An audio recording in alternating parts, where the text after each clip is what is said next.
Track बज रही है। हेलो गाइस, तो कैसे हैं आप सब। मैं हूं कमलेश यादव और आपका स्वागत है हमारे YouTube channel MSV Rao vlogs में। तो दोस्तों, आज हम ऐसी शख्सियत से आपको मिलाएंगे जो म्यूजिक के बाद से आए। उनका खुद का म्यूजिक स्टूडियो भी है, गाने रिमिक्स भी करते हैं, गाने खुद बनाते भी हैं। और दोस्तों, आज हम बताएंगे उन्होंने कैसे मोबाइल की दुकान पे काम करके इसमें काम तक पहुंचे। तो हेलो गाइस, तो अब हम पहुंच गए हैं बालाजी मोबाइल पे और आपको मिलवाते हैं बालाजी मोबाइल के ओनर विजय पोसवाल भाई से। तो विजय भाई नमस्कार, कैसे हो। राम राम कमलेश भाई, सुनाओ आप कैसे हो। बस बढ़िया भाई। कई दिनों से तमन्ना हो रही थी कि विजय भाई से मिला जाए और उनके स्टूडियो का टूर करवा जाए दर्शकों को। बहुत खुशी हुई भाई साहब आपसे मिलके। मैं बता दूं, मुझे भी तमन्ना थी क्योंकि हम अजीज दोस्त हैं और बिजी, बस आप भी बिजी रहते हो, मैं भी शायद बिजी रहता हूँ, इसलिए हम मिल नहीं पा रहे। बहुत दिनों में मिलना हो रहा है अपना भी। तो मुझे भी दिल से खुशी हो रही है और मेरे उन भाइयों के लिए भी खुशी हो रही है। ये लाइन उस टाइम के लिए बोल रहा हूँ जब ये वीडियो ब्लॉग बन के यूट्यूब प्लेटफॉर्म पे डलेगा और वो जब देख रहे होंगे ना, तो तब के लिए बोल रहा हूँ कि मुझे बहुत खुशी होगी उन सब दोस्तों से मिलके और जो हमारी बातें जब वो सुनेंगे। तो विजय भाई, जैसे आपने स्टार्टिंग में शुरुआत की होगी तो ये सक्सेस मिली नहीं होगी। आज तो आप बोल इसके म्यूजिक के किंग हो, रिमिक्स के किंग हो। कोई ऐसा शादी प्रोग्राम होता होगा जिसमें बालाजी मोबाइल डीजे पे नहीं बजता हो, तो ऐसा कैसा लगता है कि आपको जब लोग पूछते हैं कि भाई बालाजी मोबाइल के नाम से जानते हैं आपको लोग। देखो कमलेश भाई, वैसे तो बता, पहले क्लियर कर दूं, किंग वगैरह कुछ नहीं हूँ मैं, तो कुछ भी नहीं हूँ। म्यूजिक अथाह सागर है। मैं तो अभी ABCD ही जानने लगा हूँ, पूरे सेंटेंस तो बाकी हैं। ये तो आपका बड़प्पन है। हाँ। भाई, लेकिन आपका नाम तो काफी है। हाँ, और जब इस कामयाबी की मैं बात करूं तो स्टार्टिंग में मुझे भी नहीं पता था इतनी बड़ी सक्सेसता मिलेगी, मैं यहाँ तक पहुँच जाऊंगा। सच बताऊं तो कभी सोचा भी नहीं था। बस मैं अपने काम पे ध्यान दे रहा था, काम करता जा रहा था और बजरंग बली ने अपने आप मुझे यहाँ तक पहुँचा दिया। रास्ते दिखाए मालिक ने, लोगों का, डीजे वाले भाइयों का बहुत प्यार मिला। और मैं आपको बता दूं कमलेश भाई, मैं 50,000 रुपए लेके निकला था अपने घर से। अच्छा भाई, तो शायद मैं आपको तब से जानता हूं, तब आपकी एक छोटी सी मोबाइलों की दुकान हुआ करती थी। हाँ, मोबाइल रिपेयरिंग की दुकान थी। हाँ। 50,000 रुपए लेके निकला था घर से और एक फर्राटा पंखा होता है ना, उसके सामने पूरे दिन भर बैठ के काम करता था मैं। उस फर्राटे पंखे से और आज यहाँ AC तक का सफर, जो आज मैं AC रूम में बैठता हूँ, एक क्लासिकल सजे हुए रूम में बैठता हूँ, वहां से यहाँ की दूरी मतलब बहुत लंबी तो नहीं है, ज़्यादा 7 साल की है, लेकिन इन 7 साल में मैंने बहुत मेहनत की है। सच बताऊं तो आंखों पे चश्मे लग गए, बाल उड़ गए सर के, यहाँ तक पहुँचने में। बस मैंने यहाँ तक कि सोना भी बंद कर दिया था। सिर्फ मेरा एक ही टारगेट था, वर्क, और वो वर्क भी क्वालिटी वाला। मैंने कभी नहीं सोचा कि मुझे कोई ये गाने के 50 रुपए दे रहे हैं तो मैं इसका 50 रुपए में 50 रुपए का ही काम करके दूं इसको। मैंने ये कभी नहीं सोचा। मैं पेमेंट लेके भूल जाता था कि कस्टमर मुझे 50 रुपए दे रहा है, 20 रुपए। सिर्फ मैं ये ध्यान रखता था, रुपए उसने जितने भी दिए हो नो प्रॉब्लम, लेकिन मैं काम इसको 500 रुपए का दूं। 50 रुपए के बदले में 500 रुपए का काम दूं। शायद यही मेरा सूत्र रहा होगा यहाँ तक पहुँचने का। तो विजय भाई, आज तो आप कामयाबी बुलंदियों को छू रहे हो। जैसा कि अभी आपने कुछ साल भर पहले स्टूडियो ओपन किया है, उससे पहले तो आप अपनी दुकान पे ही काम करते थे। उससे पहले मैं सॉन्ग रिमिक्स करता था डीजे वालों के, खुद के नाम से भी और मेरे BMB बालाजी मोबाइल के नाम से भी करता था। प्रोफेशनल म्यूजिशियन बनूं, फिर मुझे मिले भगवान बजरंग बली। करता है सब कुछ, वही रास्ता दिखा रहा था। मुझे नहीं पता कब क्या हो रहा था, लेकिन सब कुछ अच्छा हो रहा था मेरे लिए।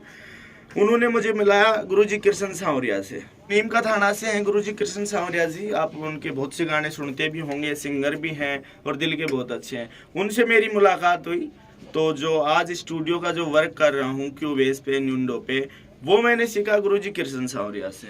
विजय भाई, अपने स्टूडियो के बारे में दर्शकों को कुछ बताइए कि इसमें क्या होता है। मेरे को क्योंकि ज्यादा नॉलेज है नहीं म्यूजिक का। ये तो है हम इसको बोलते हैं मिड्डी। अच्छा भाई, इसको बोलते हैं मिड्डी।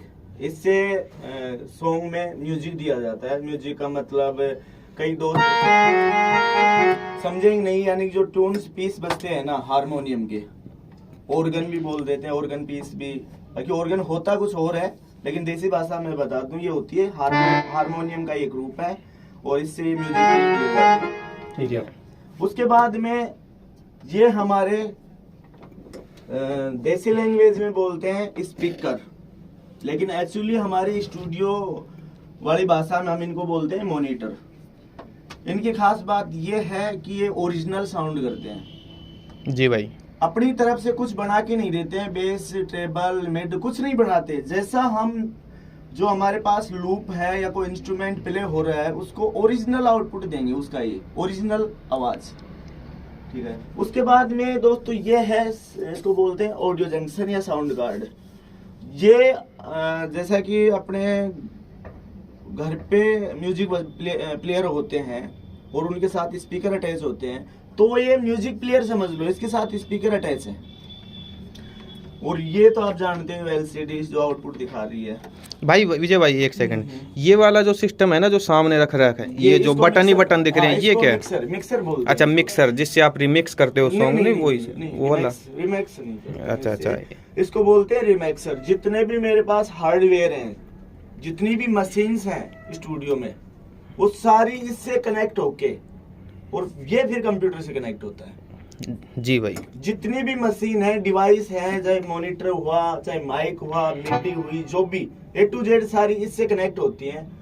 इससे कनेक्ट होने के बाद में ये कंप्यूटर से कनेक्ट होता है। जी हाँ। और ये जो चीज है आपको दिखा दूं, ये होता है हेडफोन एम्प बोलते हैं इसको, जो अपने सर पे सिंगर लगा के म्यूजिक सुनता है अंदर वोकल रूम में। ये है उसको कंट्रोल करने का, इससे हेडफोन अटैच होते हैं। अच्छा। और जिस रूम में हम बैठे हैं, यहाँ 3 केबिन है। जिस केबिन में हम बैठे हैं इस एरिया को बोलते हैं कंट्रोल रूम। यहाँ से सारी चीजें कंट्रोल होती हैं जब सिंगर रिकॉर्ड करता है। तो सिंगर का दूसरा है भाई? हाँ, अगला केबिन है सिंगर। अच्छा, वोकल रूम। ठीक है, तो भाई सिंगर वाला भी दिखा दीजिए हमको, हमारे दर्शकों को। उसके बाद में एक चीज और बता दूं मैं, जैसे सिंगर जब अंदर सिंगिंग करेगा ना, तो उसकी आवाज डायरेक्ट मेरे पास नहीं आएगी, मुझे इन मॉनिटर्स में सुनेगी। अच्छा। हाँ।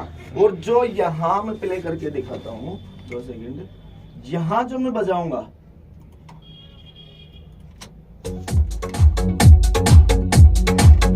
जैसे ये ट्रैक बज रही है, वो उस सिंगर के रूम में नहीं जाएगी इसकी आवाज। अच्छा, तो इसका मतलब पूरा स्टूडियो साउंड प्रूफ है? हाँ, यानी अंदर अगर सिंगर के पास ये आवाज हमारी जाएगी तो उसके गाने के साथ साथ ये चीज भी रिकॉर्ड होगा। इसका सूखी ओकल रहेगी। तो उसके लिए हमने क्या किया है कि ये आवाज वहाँ ओकल रूम में ना पहुंचे, उसके लिए हमने देखो ये 2 गेट लगा रखे हैं। एक फर्स्ट गेट, कुछ आवाज यहाँ रुकेगी, फिर उसके बाद में थोड़ी बहुत जाएगी जो यहाँ रुक जाएगी।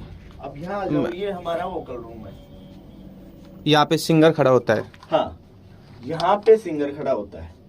ये हमारे 2 माइक है, इसको बोलते हैं डायनामिक माइक, इसको बोलते हैं कंडेंसर माइक।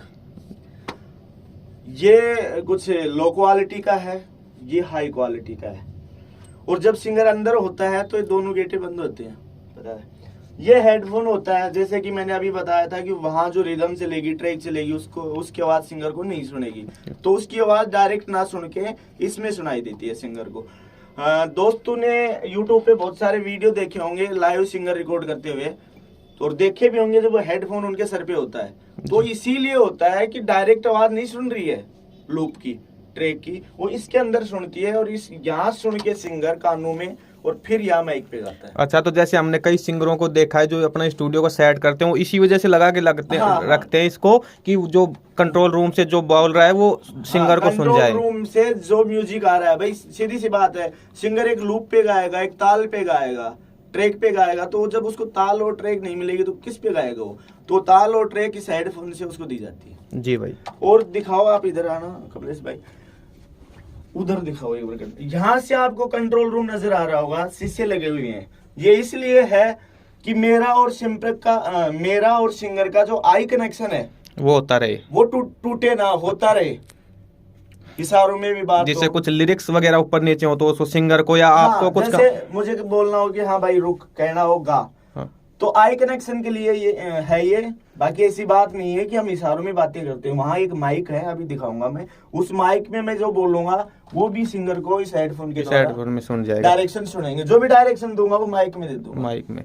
तो विजय भाई इसमें देखो वो आपका कंट्रोल रूम हो गया, जैसे मैं दिखाता हूँ, और ये जो जिसमें हम अभी शूट कर रहे हैं ये हो गया सिंगर रूम। तो बाकी बीच में जो स्पेस है ये किसके लिए जरा? ये स्पेस इसलिए है कमलेश भाई, जो अपना ढोलक होता है ना, ढोलक, अगर हम ढोलक की वैसे तो हमारे पास लूप है रेडीमेड, वो उससे काम कर लेते हैं। लेकिन कई बार कई सिंगर ऐसे होते हैं अपने लोकल की, हाँ भाई मुझे तो लाइव ढोलक चाहिए, यानी बजाने वाला हो, जो रियल हो, रियल ढोलक हो, बजाए मेरे साथ बैठ तो हाँ हम उसको ये केबिन दे देंगे। अगर हम यहाँ बजवाएंगे तो सिंगर को डिस्टरबेंस होगा, माइक वो डिस्टरबेंस। अगर वहां बजाएगा ढोलक वाला तो मेरी आवाज ढोलक के साथ रिकॉर्ड होगी। तो ढोलक को एक सेपरेट रूम चाहिए, साउंड प्रूफ। ये भी साउंड प्रूफ है? बिल्कुल साउंड प्रूफ है, वहां से यहाँ तक सारा एरिया साउंड प्रूफ है। ठीक है भाई, एक बार ढोलक वाला रूम भी दिखा देते हैं अपने दर्शकों को। वो एक अलग बात है, मैंने यूज नहीं लिया, अभी स्टॉक रूम बना रखा है। अच्छा, कंडीशन आई नहीं है। अच्छा।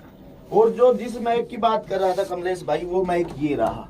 मैं इससे सिंगर को ना डायरेक्शन देता हूँ कि हाँ भाई आप यहाँ गलत हो, गाओ, रुको।